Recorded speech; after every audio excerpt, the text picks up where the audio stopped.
Welcome to Life Mastery Decoded. I'm your host, Jen Mack, Lady of the Mind.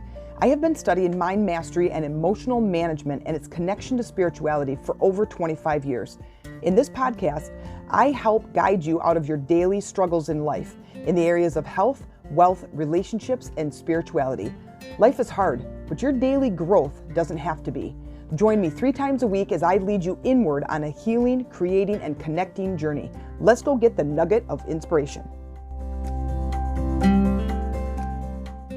Hey ladies, it's Jen Mack, Lady of the Mind. Welcome to today's episode where I hope I'm finding you living like the Grinch. If you are not living like the Grinch, then it is my intention to give you one nugget of inspiration towards your transformation. You're probably sitting there going, are you joking me? He hates everybody. He eats glass and nails for snacks. He rubs himself around in garbage and, okay, yeah, I know. I want to ask you first before I start to tell you why I think you should live like the Grinch. And I want to ask you, what Christmas movies do you watch? Which Christmas movies do you watch and do you like? I want to ask you this because I think that when we see movies that really inspire us, that really change our focal point, change our perspective, it's really important to look at that movie and ask yourself, what is it about this movie that moves me? What is at the foundation? Now, I hope that you've been listening to me for a while and you understand that everything at its foundation is energy. And when you get to that emotional state, that's when magic starts happening. So I hope that through the last several podcasts where I'm talking about energy and talking about the emotional state, that you're using your thinking and any other senses to help you get to that emotional state that you want to feel. That is really the trick to living a wonderful, beautiful life. Now, let's talk about movies. My number one favorite movie, you're about to say The Grinch. I do love The Grinch. That is in my top 3, but here's my top 3. My number 1 is It's a Wonderful Life with Jimmy Stewart. Number 2 is The Grinch, and it's pretty much all of the Grinch movies. There's 3 now, but I do absolutely love the Jim Carrey, which is the one I'm going to be talking about today, is the Jim Carrey The Grinch. And my third favorite is It's a Christmas Carol, also the voice of Jim Carrey. So, and I love Jim Carrey, so yeah. I want to talk about when you're getting signs out in the world, out in your day-to-day experience, you are constantly getting feedback from things in your life, from your reflection of your energy. And if we pay attention, which is what we don't do, if we pay attention and go, okay, now it could be a positive experience or a negative experience. If we pay attention, there's a lesson to be learned. Okay? Now, here's what I mean by that. If I'm looking out into the world and I'm watching, let's say, It's a Wonderful Life, and I cry like a baby. I've seen the movie 20 sometimes, and I cry like a baby at the very end when George Bailey is sitting, or he's standing. He just came back. He just wished his life to come back, and Clarence, of course, is gone. If you've seen the movie, if not, I highly recommend it. And Clarence, who's the angel, is gone, and he's back in his house with Mary and Zuzu, and all these people start flooding in, and they're all bringing these donations to help him because he's struggling financially with the business, the building and loan business. And I'm crying the whole time. And I think maybe I'll do a podcast about this one too, but I'll give you a little sneak peek. And when I cry at that movie, and I'm crying at that part every time, it's the same time, it's the same emotions, whatever, is I have to now go, okay, why am I crying? What is resonating with me? The only reason that I have this emotional response is because it resonates inside. Remember the tuning forks? If you have 100 tuning forks of all different notes in a room and you bang the note C, the other C's are going to resonate. So when something out in the world either triggers me in a way that gives a negative response, or it triggers a positive response, it's because it's resonating something inside of me. That note has resonated a note inside of me. Okay, does that make sense? You following along? So when I look at and I'm watching It's a Wonderful Life and I see something that triggers a response in me, whether positive or negative, I want to pause it and look and go, okay, what's the emotion that's there? Well, to me right there, it's gratitude for the life you're already living, the people that are already in your life. So I pause and I go inward and I explore and I expand that emotion of gratitude because I want to be grateful for the people, the things, the money, the health, the family, the kids, the dogs, the house, the car. I want to be grateful for the life that I currently have. Because to tell you the truth, I wouldn't change any of it. Would I improve it? Yes, there's always areas to improve. But would I change any of it? And the answer is no. The answer is actually a big fat, oh, hell no. Okay? So now if something triggers you in a negative way, and you're like, well, Jen, my kids drive me crazy. Right. Get all the way to the bottom of that. Not the crazy part, but what is the actual emotion that they are triggering in you? It's frustration. Great. Go into where the frustration is and be willing to clear it. This is a game. And if you treat life like a game, like you're leveling up in life, you're going to have a lot more fun. So what I'm trying to do is arm you with some really cool, powerful tools that help you to level up your life. We are addicted to life. We're in it, right? We have been literally tossed headfirst, squirted out headfirst into this world with no manual, no instructions, no tutorial. No, or if there was a tutorial, we accidentally hit the skip button and we wanted to figure it out on our own. So this is where we are. So as we're figuring it out, some of us are sharing what we figured out, and I want to share this with you. So now let's talk about the Grinch. There are a lot of you, and I have some clients and have some past clients. I have some family members. I have some friends who are addicted to their negative emotions, just like the Grinch. The Grinch is addicted to hate. It fuels his hate fire, right? By being addicted and to hating the Who's.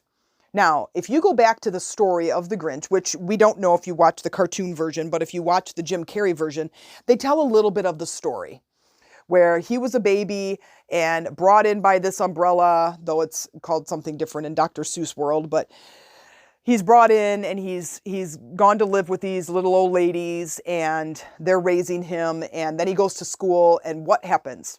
He gets picked on, he gets bullied, he gets teased, and he goes home and he tries to change himself to fit in. And we all know that if you're living your life by someone else's design, I think you're going to be very sad. And I think it's really important to dig in, find your skills, your uniqueness, your talents, and start to put them out into the world. And no matter in what area, place, whether your relationships, your career, whatever, bring out the best in you. Be the very best version of you can be, and not living like the rest of the salmon. As I always tell Cameron, you want to be a salmon and just go with all the other salmons, or do you want to be like a rainbow trout? Live like a rainbow trout. Be unique. Pull your uniqueness out and live by that. Let your inner compass guide you. Okay, that was my commercial break on authenticity. Okay, now back to the show. So when you talk about the Grinch, and what he was doing is the kids were making fun of his uniqueness. They were making fun of it. And he goes to be a square, right? I'm going to be a square like everybody else in the classroom, because those kids were making fun of his uniqueness. The mayor, then as an 8 or 9-year-old, making fun of his color and making fun of him having a beard. So he goes home to shave his beard. He does a complete hack job. Then the kids make fun of him doing a hack job. So now wait a second. I came back to try to fit in to be a square, and you're still making fun of me. This is why just live your authenticity. Grow that thick skin. Live your authenticity. So he now hates Christmas, because this whole thing got wrapped up into a limiting belief that because of Christmas, I try to do something very nice, make myself amazing for Martha because she's showing interest in me, and stupid Augustus, who becomes a future mayor, teases me, and then I go do this thing, and now I'm angry. And so now I'm festering with this anger, which then turns into, not only do I hate Christmas, but I hate the who's. Now, he becomes addicted to his emotions. It is a very funny movie, but it's also very sad, but it has a wonderful story.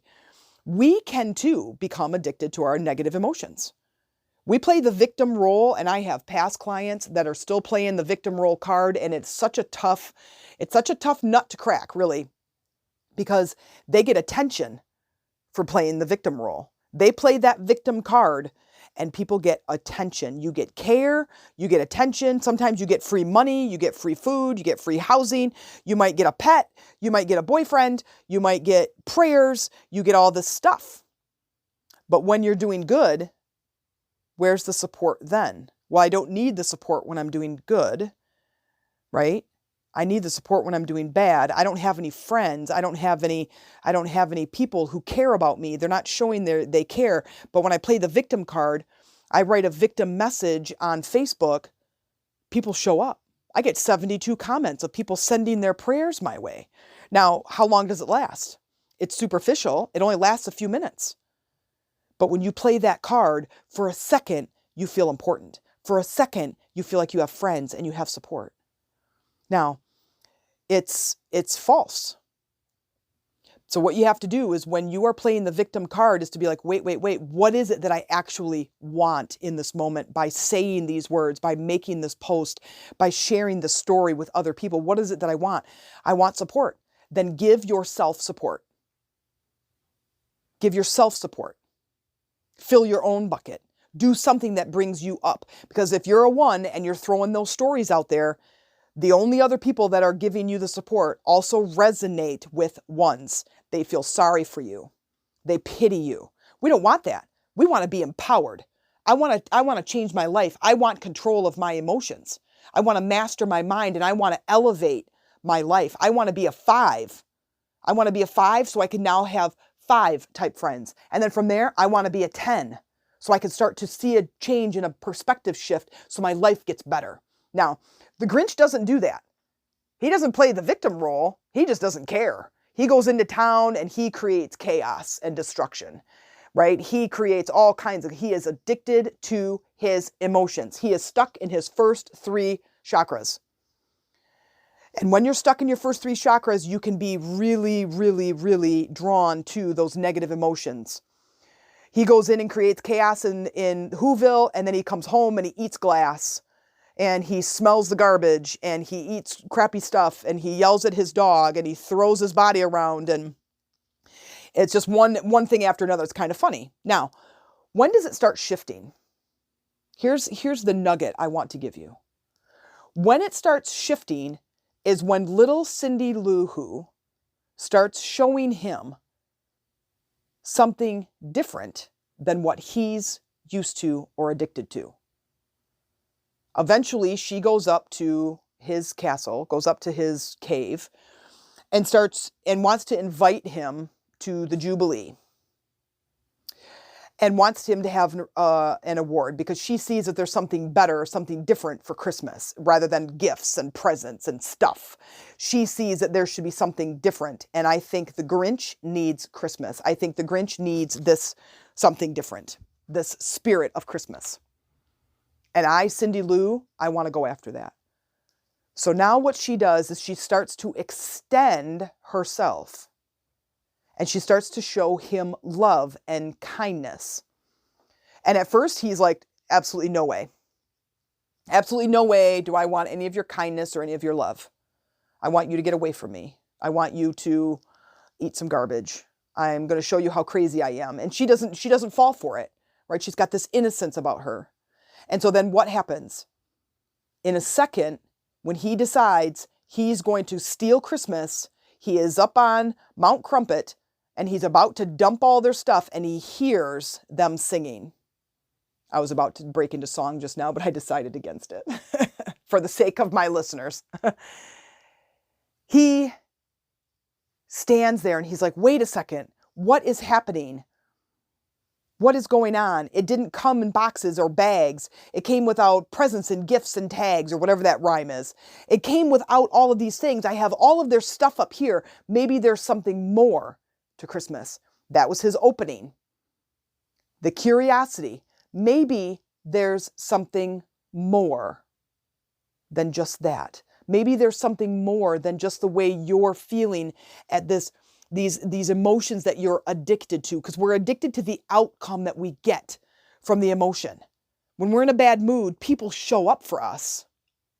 When we're sad, people show up for us. They support us, and we become addicted to that attention that we get. So he was addicted. Then all of a sudden, in that curiosity, he's like, maybe there's something else. Maybe there's something more. So can you relate to that? Can you go, like I deal with anger. That is my anchored emotion, that I deal with anger, which is in the solar plexus. That's where my energy is stuck. And now I'm aware of that. I can do other activities that help to move my energy up into my heart chakra, into that coherent state of joy and gratitude, which is why when I watch these movies, they resonate with me at such a deep level, because my heart is saying, hey, I want you to respond to this. I want you to understand this is what you're missing out on. So those emotional states now become a central focus for me so I can level up. And I want the same thing for you. So when we watch The Grinch, the word and the bottom line is when he's standing on Mount Crumpet and he hears them singing, and then he sees Cindy Lou is up on the bag, and he's now got to save her. And she's been so kind to him. He is in the state of allowing. Write that down. He's in the state of allowing. So when you move from that state that says, hey, maybe there's something else, that's that curiosity, that neutral space. Hey, maybe there's something else. That's when the world is going to show you something else, is when you're open. Then after that, he became allowing. He moved his energy into a state of allowing. I'm going to allow new, improved energy into my life. That's what I want for you. Now, when we get to this state, it can be scary because your life starts shifting. Things start shifting drastically and quickly. All of a sudden, those relationships that were resonating with you when you were the victim, they were resonating with you when you were depressed or you were anxious or you were angry. Those relationships are going to change. They have to, because you're moving up. When you're moving up, things start shifting. We have to keep going because the thing that you're doing is so important. The work that you're doing, if you're still listening to this podcast, if you're still listening to this episode, then I applaud you. I stand firmly up here with tears in my eyes and praise for you, because that totally tells me that you are dedicated to yourself and your self-growth. Not everybody does that. Now, what I'm going to ask you is, are you going to do the harder work, which is to stand on the other side and go, I think I'm open. I'm going to watch these movies. I'm going to pay attention to the songs that trigger me. I'm going to find out what emotional response that is. And I'm going to start working right there, because all of the things out in the world, they reflect back to you what it is that you are feeling inside. Well, what a great way to get an assessment. What an amazing way to go about your day out into the world and be like, okay, I'm going to see what resonates with me, what triggers me, and I'm going to work right there. I'm going to bring a notebook and I'm going to write those emotions down. I was in traffic and I was pissed off because this lady cut me off. What's at the emotion of that? Because I took it personal. Why? Because she didn't see how important I was. Perfect. Right there's your trigger. Now, how can you release the trigger of feeling important? Or how can you fill your bucket of feeling more important? Because when your bucket is full, then you don't need the trigger. Right? Go watch the movie. It's an amazing movie. Go out into the world and start sifting through the experiences that you're having so it can reflect back to you the things that you need to learn. And I'm here to support you. I'm here to hold your hand. I'm here to answer your questions. Come to the Facebook group, Lady Rising. Check us out. Or the Chakras for Beginners. Post your questions. Share your results. I'm happy to help. I'm happy to assist. And I want to hear your stories. I want to hear the successes you're having. And I want to hear the struggles you're having so I can help. So enjoy the movie and enjoy your experience. And I'll talk to you later.